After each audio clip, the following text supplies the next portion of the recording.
Chapter 14, Coils. Diam Anaga, Day of the Serpent Festival. The city of Dwarka is in a frenzy. The sounds of music, dancing, and pleasures beyond the scope of most men's imaginations fills the air. In the 7 temples in honor of the serpent god Nyarlathotep, the blood of human sacrifices flows freely in celebration of the dark god's most holy day. Devoted followers of the city's patron joyfully give their lives in service to the snake, and gluttonously he consumes their blood-soaked worship. At night, Dwarka takes on a different life. While nothing in the city is forbidden by day, habit tends to lead visitors to act out on their impulses more freely once the sun sets. Prostitutes line the streets, female, male, and even those whom Lianlim cannot tell which sex they belong to. Even those younger than herself petition the passerbys for their compensated for time. Several of the women can tell immediately that Lianlim is an independent spirit, and in the city for reasons other than finding work. Having seen so many people, the women are skilled at judging people by sight alone. The way that Lianlim carries herself proudly upon her horse, and the way her skin is rough and kissed by the sun from hard work and riding, they know that this girl is no whore. "Welcome to our city, mistress," a prostitute named Mayon purrs. She wears only a thin, see-through veil that covers her poorly from nose to knee. Lianlim acknowledges her with a shy nod and tries not to stare. "I'm here looking to buy something. Can you help me?" "Alas, we are only for rent. The slave bazaar is near the eastern pier." Lianlim blushes with embarrassment. "I did not mean—" She quickly tries to compose herself as Mayon laughs. "Information. I am in the market for certain information." "That is disappointing. It is not often that a girl as young and beautiful as yourself comes to us and is not seeking to find her own place on the street stand." Lianlim is again flustered by the woman's words. "I do not think that I'm attracted to men." Mayon grins, biting her bottom lip. "You do not seem so sure of that. I am willing to allow you to test your conviction, just to be sure." "Enkidu was right," Lianlim worries. "This city is always on the attack, pushing you into temptations that you could never even think of. It is as if black magic fills the air of this place, perverting our very thoughts." Mayon gets close, pressing herself against Lianlim. The girl flushes, pulling away quickly. "I am looking for where this city stores its excess grains and crops." "You come here to ask me about agriculture?" Mayon eyes her strangely. "You truly are a stranger lost in this city, girl." Lianlim nods. "I do not know my way around, but I thought who better to know all than the women at the very pulse of the city." "That is not an untrue statement, but I find discussing things out in the open very boring and not good for my image. My time is very valuable, and I prefer spending it in the arms of a beautiful stranger." Fishing through her satchel, Lianlim produces a few small but brightly colored gemstones. "How much is your time worth exactly?" Mayon licks her lips, grinning. "For you, I was more than willing to show the wonders of Dwarka for free." "I do not take charity," Lianlim says proudly. "All that I have worked hard for." "So fierce and independent," Mayon says with admiration, gently plucking the stones from Lianlim's hand before brushing her fingers lightly. "I am lucky to have found you before the city has broken you." "What do you mean?" Lanlam asks. Dwarka operates largely on the desires of the flesh. Strangers travel here from all over the world, and we supply them with beauty they have never seen before. You may not be the most attractive girl, or the youngest, but men will pay any cost for what they are told is not for sale. Visitor or not, if one of the rich elites desires you, he will send guards down, and you will be given only two choices: be paid for your services in time, or be beaten and have them taken away without compensation. Either way, he will have you. That is horrible, Lanlam whispers. Is that what happened to you? Maon laughs. Not me, no. I was brought up into this life by my mother. She worked hard until she was no longer desired, and then pushed me and my sisters to take her place. Most of the mistresses here are in charge of their own families, having themselves retired from the business. It is true that there are all appetites in this world, and even the mistresses work again if asked. But this is a business that is constantly adding new youth and freshness to stay desirable. The city is everything that I was warned, Lanlam whispers in sadness. I did not expect so much suffering to come from a business of pleasure. We find pleasure where we can, Maon whispers, brushing her hand across Lanlam's midriff. The rest of the time it is simply business as usual. Where can we go to make the most of your time that I have rented? Lanlam asks, trying not to stutter. She is obviously distracted by Maon's advances, and deeply confused by the resulting feelings. She is still firmly convinced that she is not attracted to other women, but the hypersexuality of Dwarka confuses all manner of feelings. My home is nearby, Maon says, taking her hand into her own. Come, before someone tries to take you away from me. Enkidu and Tarvin wait at the fountain as planned, looking across the bustling crowds of merchants and travelers for their companion. Perhaps she did not make it inside the city, Tarvin says. The guards may not have allowed her in alone. Enkidu shakes his head. That is unlikely. The pigs of this city delight in young females being unchaperoned. I fear that I may have placed our friend in too much danger. Lanlam can handle herself, Tarvin argues. I would not like to meet the man able to force himself upon her. If such occurred, that man would not like to meet me, Enkidu growls. Lanlam approaches, dressed in a full shawl that covers her face and masks her most feminine physical attributes. Good thinking, Tarvin says. Do not allow anyone to see your beauty, or they would become an unwanted threat. Lanlam is taken aback by Tarvin's compliment, but does not know how to address it. The fires of Dwarka's strange atmosphere has cooled for a time, but she does not wish to become distracted by any lust that may manifest from Tarvin's surprise attention. Were you able to attain what was needed? Enkidu asks. Lanlam struggles to reply, choosing her words carefully. She does not wish to share with them her shame of being taken by the city's lust the very night she arrived. The pull grew stronger and stronger the more she resisted. She remains confused, but will be unable to sort anything out for herself until the city of Dwarka itself is removed as a catalyst. This is the location of the surplus food stores, Lanlam says, handing Enkidu a crudely drawn map. The building is heavily guarded and manned all day and night. It would be impossible to slip in undetected. Dwarka is full of distractions, Enkidu says. Lanlam is sure she catches a hint of disappointment in his voice. Can you organize enough of the whores to draw the guards away if need be?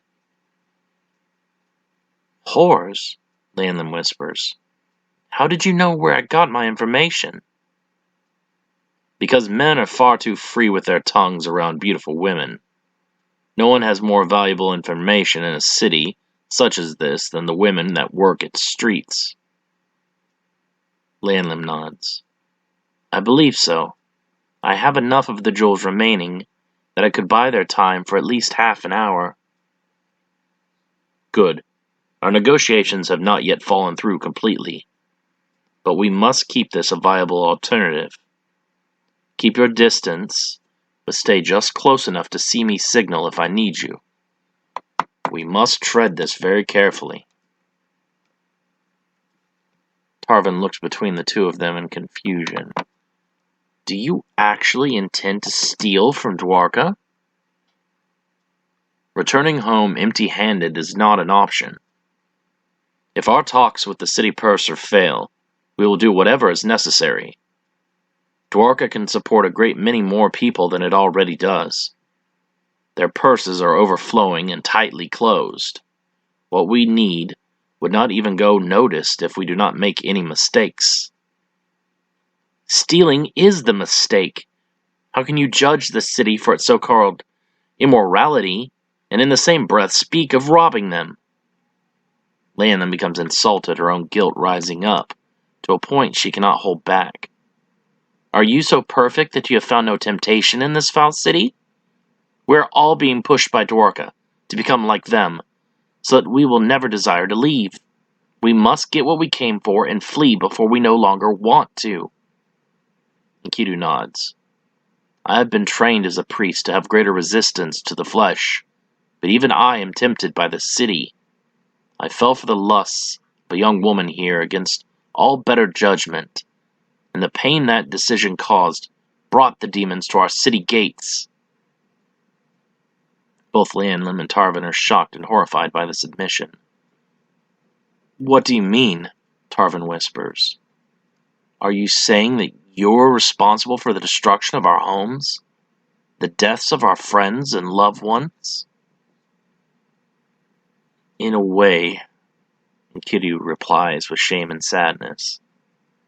The pain felt by that woman's husband caused him to turn to the blackest of magics and unleash that blight upon our world. My father died because of the demons, Lanlin says, beginning to cry in grief and anger. I had close friends who were killed. Are you telling me that they all died because you took another man's wife? I did not know she was his, but lust did overtake me, and all better judgment. That is why I know more than anyone how dangerous Dwarka can be. I cannot, Lanlin whispers, backing away in tears. I cannot be here right now. Lanlin, Enkidu says, but to no avail. The girl flees as fast as she is able, disappearing into the growing crowds. You are a hypocrite, Tarvin says, walking away. You act like you have some moral high ground, but you are more disgusting than anyone in this city. At least they know what they are. Enkidu is left alone in his shame and regret. The wounds caused by Dwarka could never seem to heal. The priests of the Serpent and Nyarlathotep gathered together before the celebrations of their great holiday, Diam Anaga. Among the most affluent and wealthy citizens of Dwarka, the priesthood held no reservations in living their lives as lavishly as possible. Each member of the priesthood is adorned with valuable jewels, and their robes are made of the finest fabrics from all across the world. Tourism is up greatly for this year's festivities, one of the priests named Apinu reports. Travelers have come from as far as Laba to partake in the joys Dwarka has to offer. Dakan, the head priest, nods. That is good. An increase in tourism means an increase in our coffers. What the tourists save on whores, they will spend on food and drink. Some of the whores have organized quite a vocal opposition to the Diam Anaga. They claim that it cuts deeply into their profits, another priest named Ultultar says. They say that no one will pay for what they can find freely on the streets. That is so.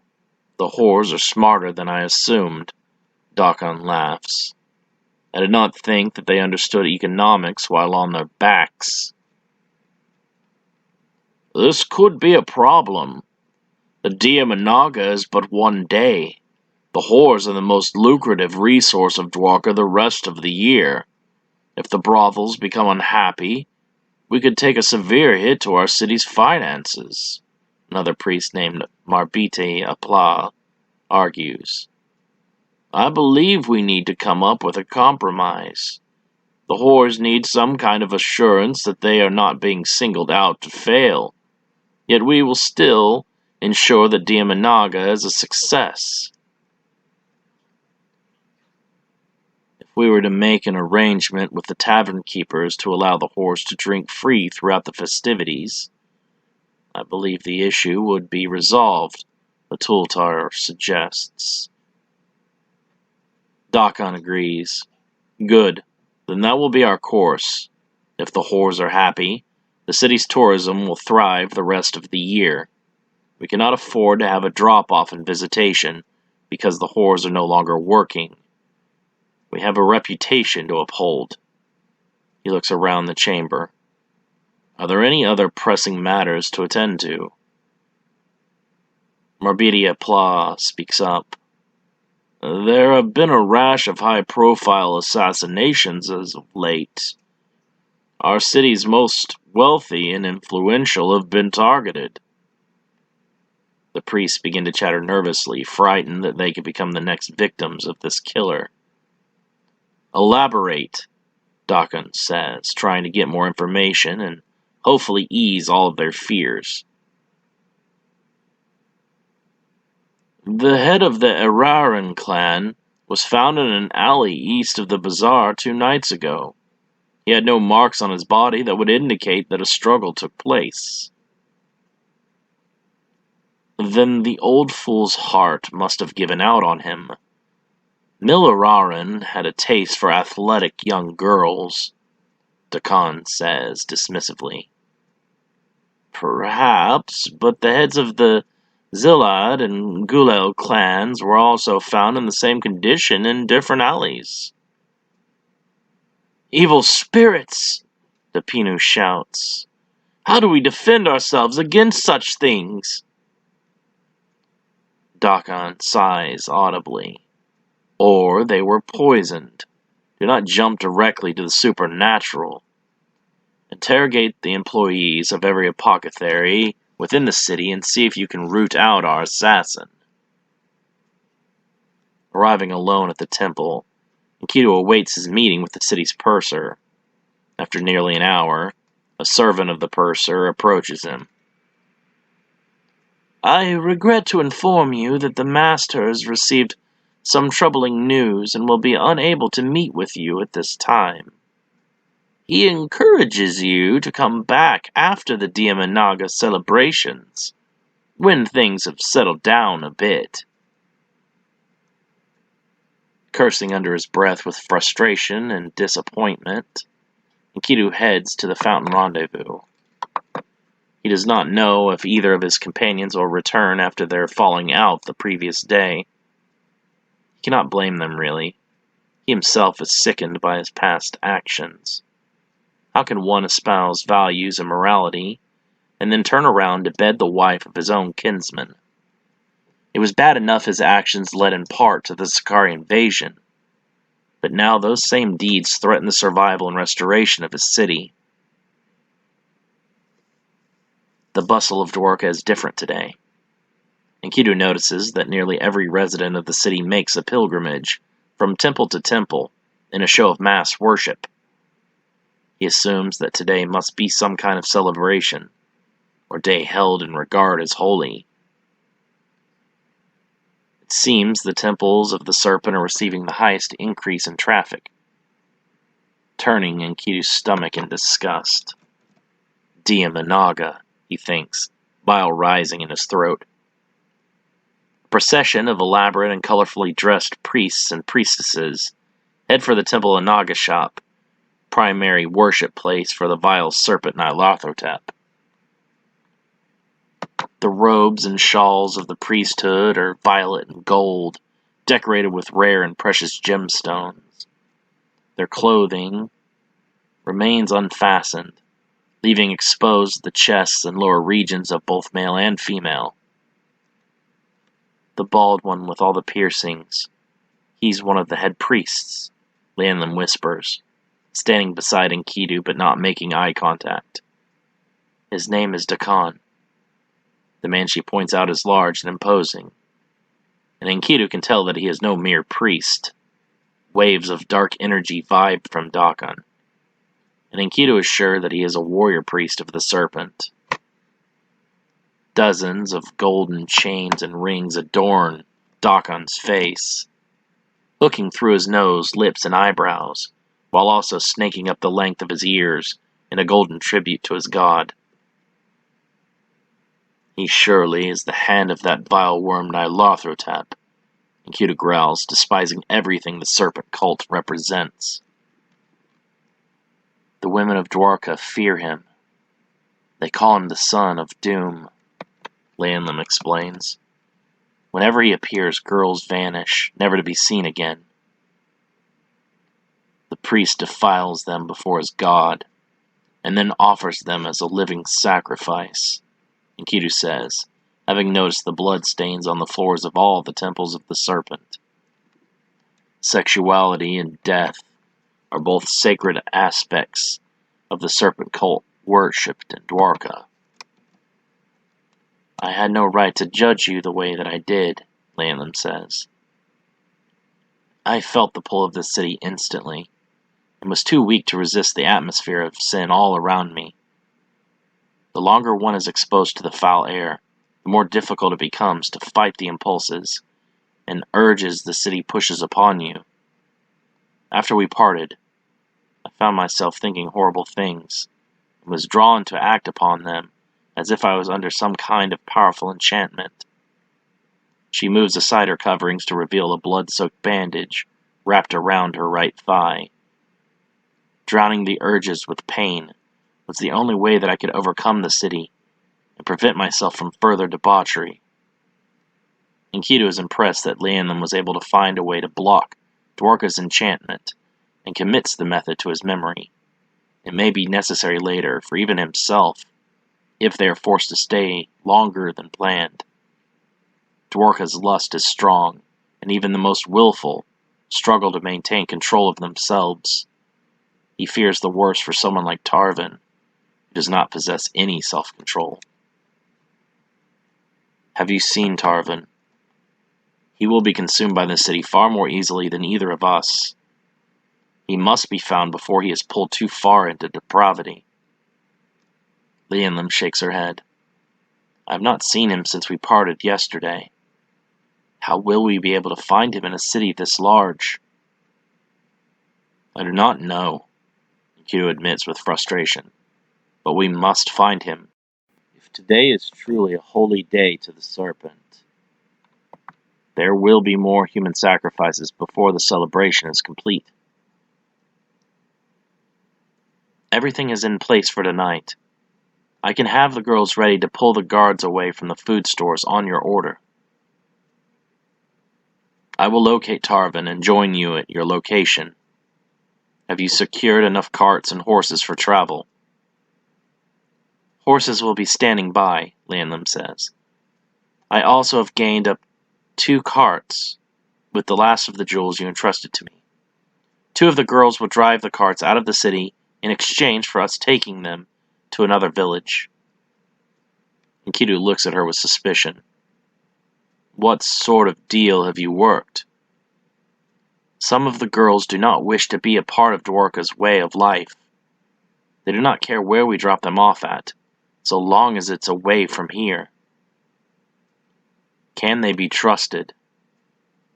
The information Mayon has given me would see her executed if found out. The lusts of this city do not still provide your motivation, do they?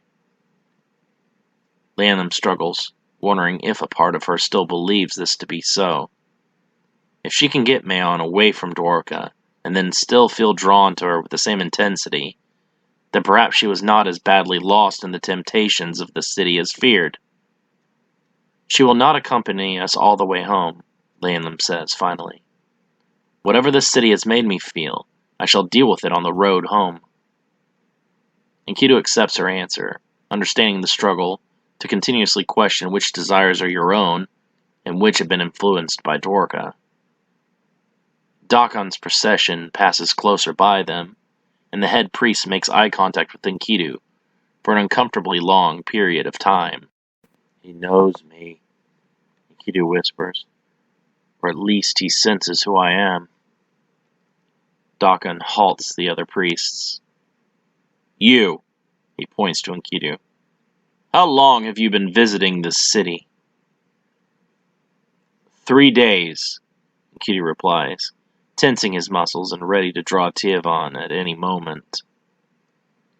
And have you ever celebrated Diam Anaga before? Enkidu shakes his head.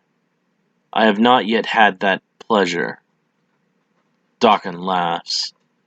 Good choice of words, Barida. Pleasure is what tonight is all about. God will return to us unimaginable pleasures for our continued devotion to Him.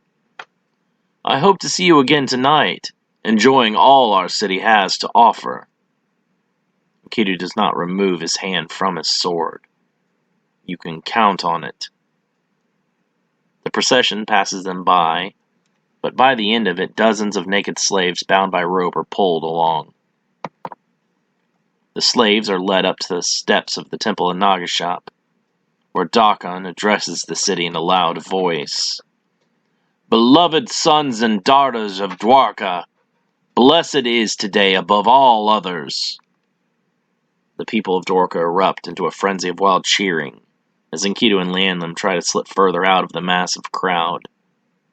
They are going to murder those people, Leanum whispers, shaking with horror and rage. We cannot save them, Enkidu replies with regret. We are outnumbered and would not be able to escape. We must put our mission first and get those food stores back home. How can you be so cold? Leanum asks accusingly. Those people are going to be slaughtered like livestock. Look at them more closely, Enkidu says. They are believers. They welcome the coming death as a final climax to their sick pleasures. Inspecting the slaves more carefully, Leanum does indeed notice that their skin looks too clean and smooth, very unlike that of true slaves. There is no possible way that these people have ever seen hard labor or misery. They volunteered for sacrifice? Why would anyone do such a thing? Leanum whispers, horrified. It is the final perversion of their religion. The Dwarka view death as the ultimate sexual release and the pinnacle of pleasure. Those people have experienced every depraved thing and can no longer feel any gratification. They have become so desensitized to pleasure that only death will grant them fulfillment. Leanum shivers. We must flee this city as soon as possible. I cannot bear to stay here any longer and risk becoming like them. I shall meet with you tonight at the warehouses during the height of the Diam Anaga celebrations. I do not believe anyone will be fully alert during the festivities, and we will be able to slip away unnoticed. Find Tarvin, Leanum says forcefully. Do not damn him to this existence. Enkidu nods, parting ways with his companion again for the time being. Finding a particular person in a bustling city the size of Dwarka is a daunting task. Being a port city and trading hub, Dwarka has a constant influx of fresh travelers, further complicating Enkidu's search. The Diam Anaga brings all of Dwarka's permanent residents out into the streets, choking the pathways with bodies. The debauchery is in full gear, couples engaging in all manner of sexual acts out in the open for everyone to bear witness. A part of Enkidu's brain compels him to draw his sword and begin slaughtering the profane, but he knows that this too would be evil in its own way and shows restraint. He's still sickened by what he sees all around. Dwarka will go down in infamy as the most vile city to ever exist, Enkidu mutters to himself as he pushes past a group of men masturbating each other. A topless woman with dark hair and a sheer black veil holds a crystal ball, communicating with spirits as a large crowd is gathered all around. This is the only place that Enkidu has come upon today that is not engaged in sexual activity. Something about this woman is captivating enough to distract from the Diam Anaga for the time being. "You!" she shouts to Enkidu. "The spirits! They do not like you at all!" "I probably slew them in life for their wickedness," Enkidu replies, receiving many jeers and curses from the crowd. "The same as I have done to other witches for practicing their darkness." The woman is not bothered by his words or threats. "I have been shown terrible things about you. You will end the Diam Anaga forever." The booing intensifies from the crowd, and some even throw things at Enkidu. "That fortune actually pleases me," Enkidu smiles, tossing his lowest value coin at the woman's feet. "Thank you for that." "The spirits also gloat about your death."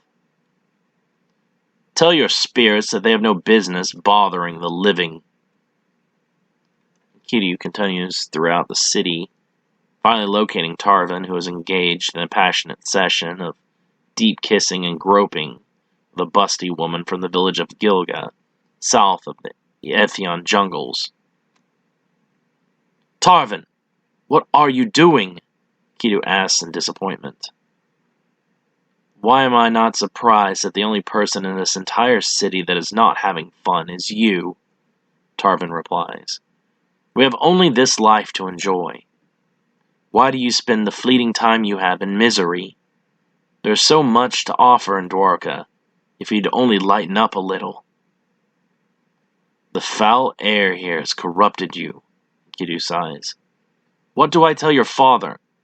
He entrusted me to keep you safe, not lead you into debauchery." "Tell him I have found what makes me happiest. Tell him that we do not have to save Katatakuk, that everyone need only move here to Dwarka." "Your soul is afflicted by temptations that you must fight." "We do not all live for battle and bloodshed, Enkidu.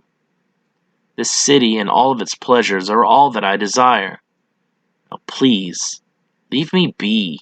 Do not seek me out again. I will not be returning with you this time. Farewell." Tarvin is overcome, given way to his passion. In minutes, the woman has stripped him of all of his clothing, and like animals, they begin to mate right out in the streets, the same as so many other pairs. Disgusted, Enkidu continues on. He decides he will have to look for Tarvin on his way back out of the city, after he has secured their loan.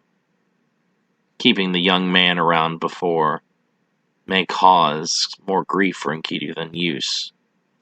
The smells of sweat and passion all around Tarvin works him into a euphoria, and he moves on to another partner, while the first woman rejoins him minutes later with a third woman. Every thought of Katatakuk and the plight of his people is lost to the power of the mass orgy, and the influence of the patron god of Dwarka on the minds of all who tarry in the city too long. Enkidu shoves aside a young man who makes an aggressive pass at him, and gives a similar response to a massively top-heavy woman, obviously far too drunk to stand, let alone make coherent sexual decisions. His hatred for the city only continues to grow, and he regrets ever falling for Taraxime or Eridae. Hindsight has given him the painful knowledge that she was no different from any other citizen of Dwarka. while he cared for her much. She was not only betrothed to his cousin Hyacion, she had also bore him a son named Galen. The only thing that gives Enkidu peace is that because of him the child is now kept safely from the culture of his mother. "God fruit, Barida?" an old woman asks, holding out a crimson-colored fruit the size of the warrior's fist. Enkidu recognizes the food as one from the east across the sea, brought to Dwarka for trade by the Jiangsheng Islanders. The fruit causes hallucinations and mind-altering effects that make people feel stronger and wiser than they naturally are. Beside the old crone, a man pleasures a dog with his hand. The man grins with pride as if he were engaged in some great feat of wonder. Unable to contain his disgust, Enkidu kicks the man in the face. The dog rolls over, startled, and runs off down the street with a loud yip. The crone cackles with laughter, taking a large bite of the god fruit. "Catching the dog will now become a game," the crone laughs. "You are truly a dastardly man." Trying to hurry past the debauchery, Enkidu makes his way through the main market street and trading bazaar. Beyond the businesses, the torch glows begin to fade, and he finds himself in a far seedier portion of the city. Any other week, these streets would be filled with drunken fights or murderous looters hoping to rob rich travelers. What ritual sects he does encounter here is more secretive and intentionally kept in the darkness. Hearing muffled cries of pain, he jogs down an alley to find a girl in her late teens on her hands and knees. A large man in the golden and green robes of a city officiate kneels behind her. His face contorts in all manner of unnatural ways, and he sweats heavily from exertion. A rope is tied firmly around the girl's neck. The man pulls it tighter to enjoy the pained screams and movements he receives in response. Each cry uttered arches the girl's back, and he moans in delight. "Release her now," Enkidu says, refusing to allow the rape to continue as he comes upon them. "Who are you to interrupt me on this celebration of higher pleasure, Barida?" The man squeezes the girl's buttocks, leaving them bright red. "Perhaps you wish for a go with this one." He pulls on her long black hair, which causes her to scream out more and arch back into him again. She is still very tight. It is okay, though. There are many more, and I have grown tired of her. Enkidu fights the urge to draw his sword and cut down the man, even after he walks away. Every second spent in the city brings him one step closer to falling into an uncontrollable rage. "How do you want me, master?" the girl asks, removing the ropes from her neck. Her skin is raw and close to bleeding. "I can be more quiet if that is what you desire." Enkidu is confused, having assumed that she was being accosted against her will. Here in Dwarka, the filth of evil corrupts all. "Is there no refuge from this sickness?" Enkidu cries out to the sky. "Is there not some godly haven here, free from the serpent's lust?" The girl stares at him in disbelief, having not yet met a man who would turn her down. She becomes self-conscious and covers her chest with her arms. "You truly do not wish to have me? Am I ugly in your sight?" Enkidu sighs, feeling compelled to attend to the girl's emotions. Despite his hatred of the culture, these are still human beings with the potential to turn from their ways. "It is not that," Enkidu says softly. "You are a very beautiful girl. I just do not desire coupling with you in that manner." "Surely you must be a foreigner. It is not coupling. You need not become attached. When we are complete, we shall both go our own separate ways and meet someone else. That is how it's done in Dwarka." "Disgusting!" Enkidu growls, balling his fists. The girl is confused by his outburst. I have a brother if that is what you prefer. Such things are not unheard of here. You need not be ashamed of your tastes. All bodies are beautiful and to be desired." Enkidu spits on the ground. The intimacy mocked by this city belongs in the bonding of love and respect. A new voice interrupts them, walking up with an entourage of 3 slaves, 2 female and 1 male, all nude. Spare me the self-righteous speeches, Enkidu Chapter. You were not bound to Raxame, yet you knew her in ways that would make even this young girl blush. Enkidu does not immediately recognize the man, but many of his features resemble those of the Araday clan. Taraxame, her father, and brothers were all killed by the invading Sakari. Others must have remained behind in Dwarka, continuing the Araday line. Kubo Araday, brother of Anaxes, and current clan leader, extends a hand out to the young woman. Do not be offended by him, my dear. He is a barbarian from across the wilderness to the west, in a vile little village called Kataltakuk. His people do not worship the great god of love, nor do they appreciate life's finest treasures. Kubo kisses her on the lips and nods to his slaves, who each embrace her from the sides. Why are you here in Dwarka? After all the violence brought upon my house the last time you were here, you would dare to return? Do you perhaps have news of my kin? The Araday caravan was attacked by the Sakari, and none survived. Enkidu neglects to mention that those who did survive were taken as slaves and brought into Kataltakuk with the Sakari army. Sakari? I have never heard of such a people. Where do they come from? Be they nomadic raiders like the Galts? He asks, biting on the girl's ear as he pushes 2 of his fingers between her legs. One of his female slaves cups both of the girl's breasts and sucks on her neck, while the other runs her tongue down her ribs. They are foul demons who came to our world to enslave and kill us all. You lie, Kubo growls, drawing a small curved sword adorned with jewels. You killed my brother and his children after you came to our house and attacked us. You even kidnapped the son of my niece. I do not wish to fight with you.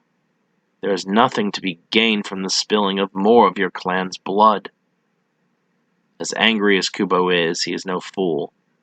Enkidu is known in 6 cities for his skill as a swordsman and a warrior, and is rumored to have been trained by the Yazata themselves. Leave Dwarka, or I shall not be responsible for what fate befalls you, Kubo says, sheathing his sword. Enkidu ignores this threat and walks away, traveling further into the poorly lit back streets. He fully expects that with Kubo's pull in the city, armed guards will soon be coming to arrest or kill him. It is best that he make himself scarce, and try to hold out until morning when he can return to the temple and speak with Vazang about the loan. With the money, he can acquire building supplies and food to last through the winter and leave this forsaken city. After walking briskly for several minutes, he comes upon the corpse of a city officiate he encountered earlier. The man lies in his side with vomit still dripping from his open mouth. His eyes are bulging and his skin is dark blue, with signs of asphyxiation. No indication of a struggle or scene, and his throat is clear of obstructions or marks. He was poisoned, Enkidu whispers. He looks around in case the assassin is still lurking nearby. When no one is spotted, the answer suddenly dawns upon him. The girl. She poisoned him through contact during their coupling. He tries not to bring up the disturbing image of their public display. Enkidu cannot deny the beauty of the young woman, but her bearing herself before all the world without a shred of modesty or value on the bond between 2 individuals that a meaningful coupling should be based upon. It is that lack of a true connection that the orgies of Dwarka possesses that infuriates and disgusts Enkidu. One part of him believes that people engaging in this simple behavior deserve what they get. But this belief is overruled by both his logic and his greater compassion. Debauchery may be lewd and dangerous, These men and women do not deserve to die for this behavior in Enkidu's eyes. Anyone can fall victim to the allures and temptations of Dwarka if exposed to the city for too long. The Serpent must be the one to pay that price, to bring an end to the true heart of Dwarka's evil. Enkidu runs back down the street, trying to find Kubo once more, and warn him before he too falls to the young woman's deadly passion. Lianlim waits patiently for her comrades outside of Dwarka's granary surplus. The prostitutes are all in position, awaiting her go-ahead.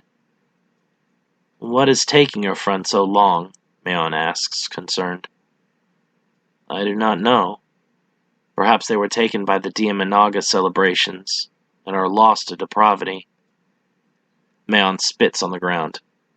"Curse this day! When everyone in this city is given over to lust, there are no paying customers to be found."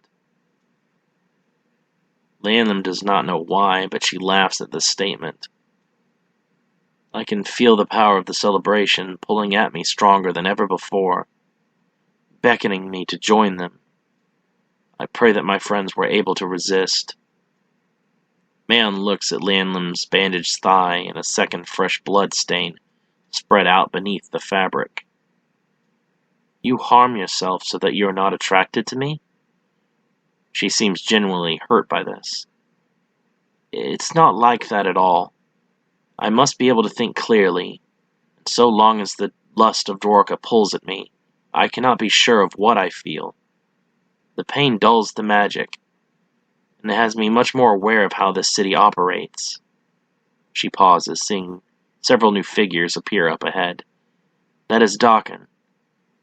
What is he doing here?" "The other girls will not go anywhere near that place with him there," Maon says. "No one wants to go missing." "Damn it," Lianlim curses.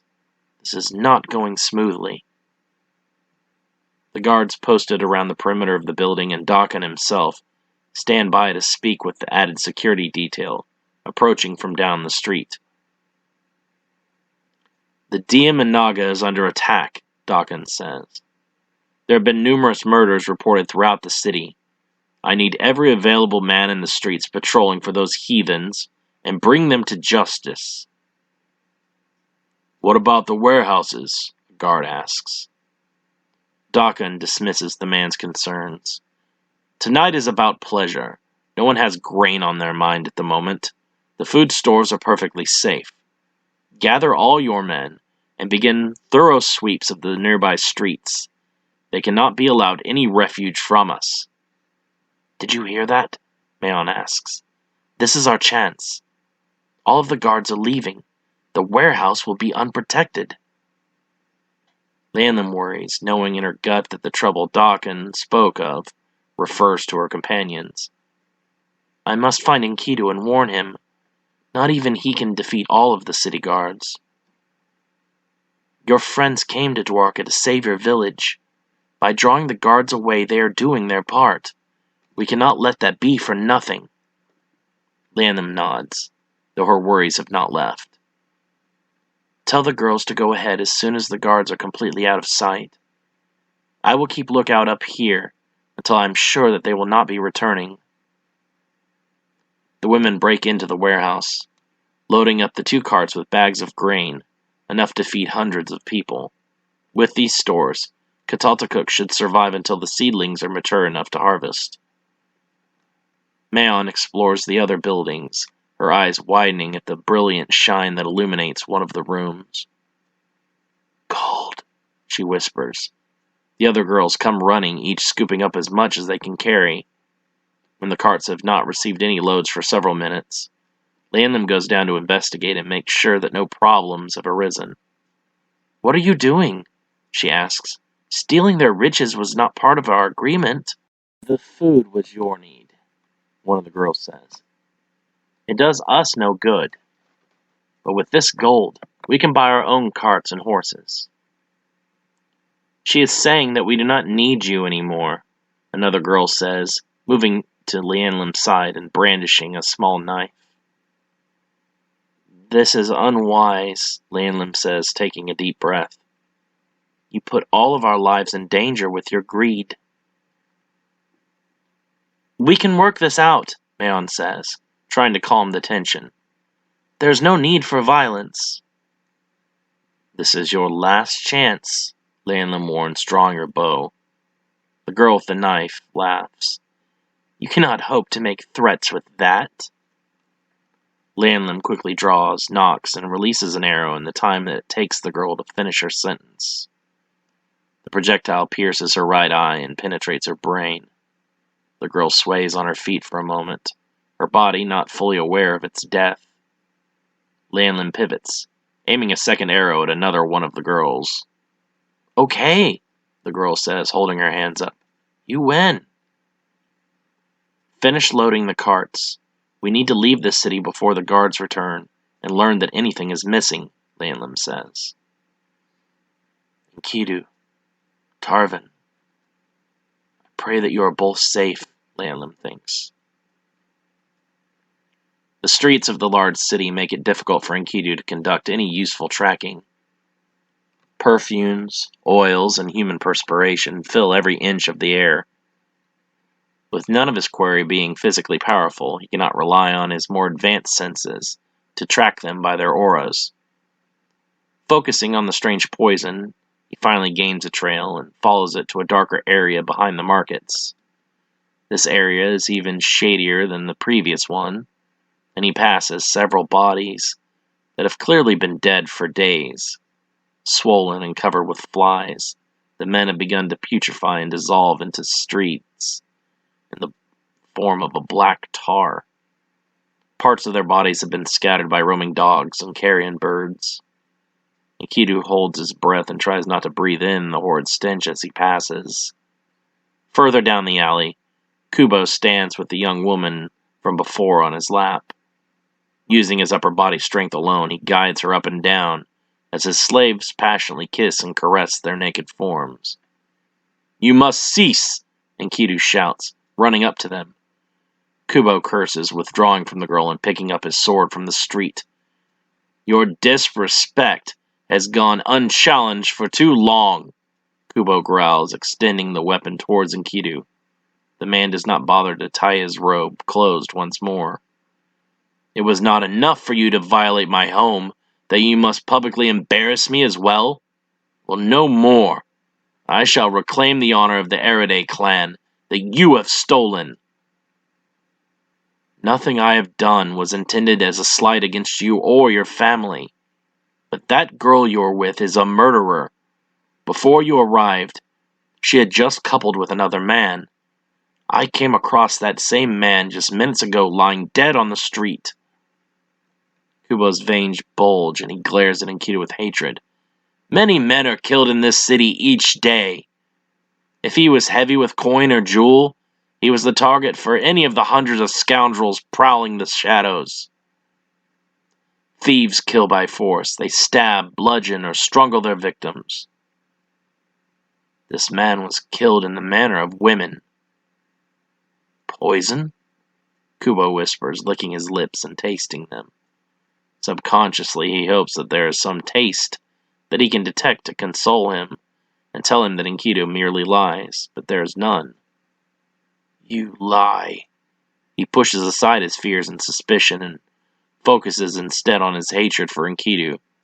To him, Enkidu is responsible for the deaths of his brother, niece, and nephews, as well as the disrespecting of their entire clan by coming into their home to steal away Galen and destroying their altar to Nyarlathotep. He even went so far as to lay his hands on Kubo's father, Rondon. I do not. What have I to gain by lying to you? I am trying to save your life. That girl is dangerous. She uses the lusts of this city as a way to carry out some agenda that is currently unknown to me. All that I do know is that she is a killer. You enjoy bringing shame to the Eridae clan. Taraxime did not want you, and you stole her son before killing her, my brother, and his sons in cold blood. You probably dashed Galen against some stones as soon as you escaped. Death is the fate you had in store for him, not I. Galen was spared from the Serpent, so that he may have a real life, free from the evils of this city. Kubo suddenly shouts out in pain as the tip of a small dagger is thrust into his back. Slowly, the blade is pushed in until it is stopped by its guard. Enkidu runs forward, but the woman pushes Kubo into him and sprints off into the darkness. Kubo coughs, blood drooling from his mouth. As long as the Erede clan persists, you will never know peace. With Kubo's death, his slaves stand in indecision. They are unsure whether to see to their master, avenge him, or run to their own freedom. The male slave picks up Kubo's sword and nervously holds it out towards Enkidu. Do not die for your master's sins, Enkidu says, quickly slapping the sword aside and bringing his own blade to the man's throat. I do not enjoy killing. I do not wish for your lives to end meaninglessly. The female slaves pull at their fellow's arm, crying in terror. He glances at them quickly before returning his gaze to Enkidu. In the warrior's eyes he sees no hesitation. It is obvious that he has killed many, and the life of a few slaves will trouble him little. Will you truly spare us?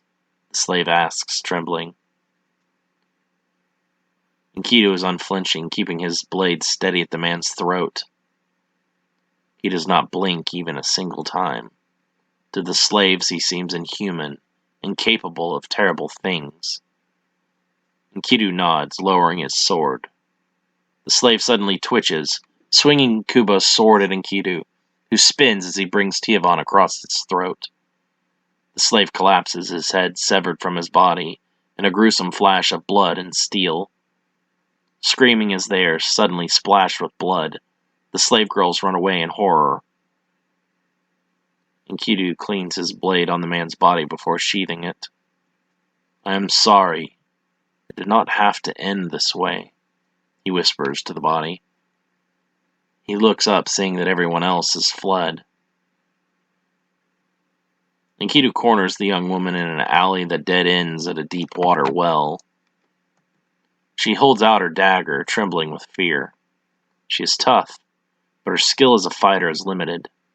Without deception and surprise, she has no hopes of besting a warrior such as him. Who are you? Enkidu asks, cautiously sliding his right hand to the handle of Tiavan. Why do you slay city officials and clan leaders? The same reason you refused to take me. Unlike every other man in this city I have come across. You defile your body, yet you loathe their celebrations.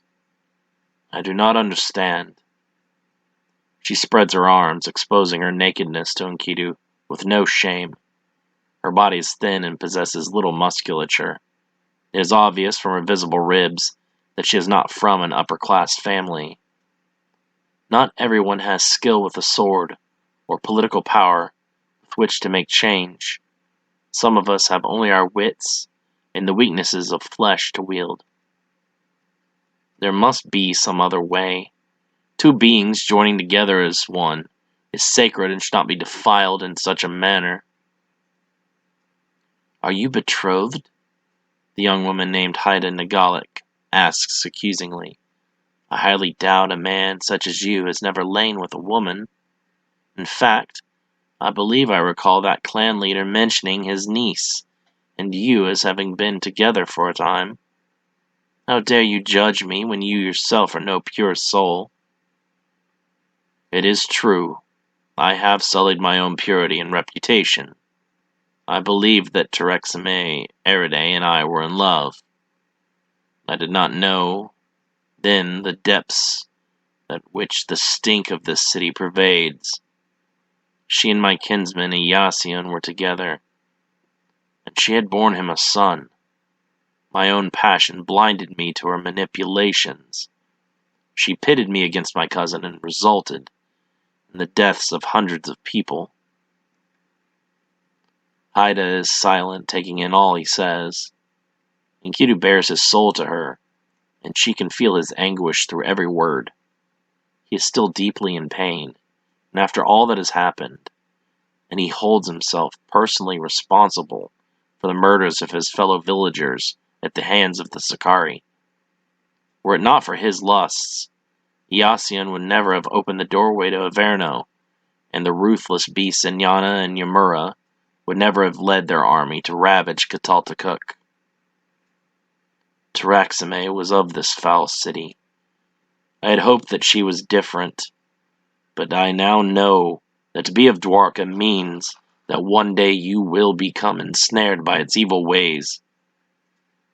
I did not wish for my nephew Galen to suffer this fate, and I rescued him from the Erede clan. That is why I drew such ire from Kubo and his kin. The slaves you spared will surely have alerted the city guards to us, Haida says. We must find shelter, or we will be executed. Damn you, Enkidu growls. Because of you, I have become a fugitive in a city where I was to petition the salvation of my people. You have doomed all of Cataltakuk to death with your reckless villainy. Villainy? I was raped countless times by men like Kubo Erede, and none ever came to my aid. I choose to kill my tormentors in the same fashion they ruined my life, and I am the villain? To hell with your righteous indignation. The sounds of swords clanking against light armor draws the experienced warrior's attention. Regardless of my disapproval of your actions, my lot has been forced in with yours. If I am to preserve mine own life, I must trust in you to find us and escape. Haida nods. Follow me. I know of several places for us to hide unnoticed. Enkidu checks the street before waving her on, and they exit the alley in an attempt to merge into the crowds. Somehow they are spotted almost immediately. Several city guards approach them with speed, removing any doubt that they are being targeted specifically. Enkidu can tell by the sounds and pacing of their steps how quick each of the men will be able to react in battle, and how armed they are. Distance yourself from me, Haida says. They come only for me. Those two were not the only men I have killed tonight, she adds with shame. The slaves would have spoken of me as well. Favorable or not, I am bound to you for the time being. Enkidu rushes forward, despite his instincts telling him to flee and leave Haida to her fate. Grabbing her by the hand, Enkidu pulls Haida into his arms and carries her as one would a child.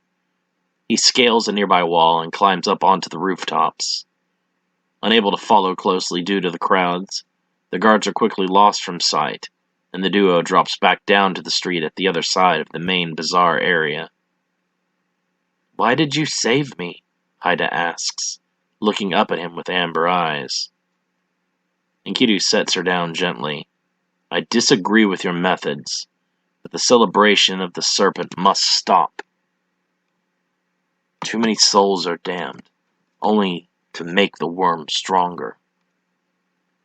How does all of this, she asks, pointing to the couplings and debauchery around them, make it stronger? Nyarlathotep is a true monster, but he is no god. A being that wishes to become a god must constantly consume the sacrifices of followers and be praised as one would a real deity. If their religion grows enough and gains enough following, the subject will become one of the lesser gods and know unimaginable power. I can help you stop the Serpent. I know of others in opposition to this cult. Together we can make a stand and save this city. Enkidu worries about his own people and getting the supplies that they need. He decides that with a new and more moral regime, the Dwarka would be more likely to help rebuild Cataltakuk. I am Enkidu Hyalura, he says, extending his hand. She takes her own hand and grasps his forearm. Haida Nagalik. taking the clothing of a nearby woman passed out on the street from her drunkenness. Enkidu wraps up Haida in the garments to preserve her modesty. She will not notice these are gone until morning, I think. Thank you, Haida says, adjusting the fabric to cover her waist and hips. Despite earlier having planned to kill him, she now finds herself attracted to Enkidu. Strong, righteous, and honorable, she is also taken in by his unnaturally light-colored hair and eyes. Like most of Dwarka's residents, her skin is caramel, and her hair black. She finds Enkidu's sand-colored hair to be strange and alluring. The girl inside her curses, wishing that he had not seen her at her worst with both the city official and Kubo Erede. I will repay you for your kindness. I will take the opportunity to plunge this into the throat of the serpent as your payment, Enkidu says, slashing his sword through the air. Why do I believe him when he says that he can end the practices of this city and bring about change? Haida wonders.